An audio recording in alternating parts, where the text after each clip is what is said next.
మియాపూర్లో హైడ్రా భారీ ఆపరేషన్ నిర్వహించింది. 3,000 కోట్లకు పైగా విలువైన ప్రభుత్వ భూమిని హైడ్రా కాపాడింది. రంగారెడ్డి జిల్లా శేర్లింగపల్లి మండలం మియాపూర్లోని మక్తా మెహబూబ్పేటలో ఆక్రమణలను హైడ్రా తొలగించింది. సర్వే నంబర్ 44లో 15 ఎకరాలకు పైగా ప్రభుత్వ భూమిని కాపాడారు హైడ్రా అధికారులు. ఇదే సర్వే నంబర్లో ప్రభుత్వ భూమి ఆక్రమణలకు గురవుతున్నట్లు హైడ్రాకు స్థానికులు ఫిర్యాదు చేశారు.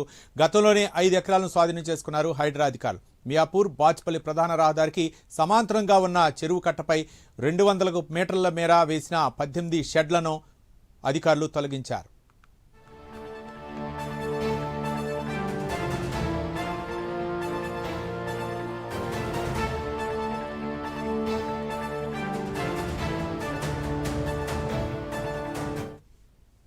మక్తా మెహబూబ్పేటలోని సర్వే నంబర్ 44లోని భూమిని తప్పుడు పత్రాలతో అక్కడ 43 ఎకరాల ప్రభుత్వ భూమి కబ్జాకు ప్రయత్నాలు జరుగుతున్నట్లు నిర్ధారించారు.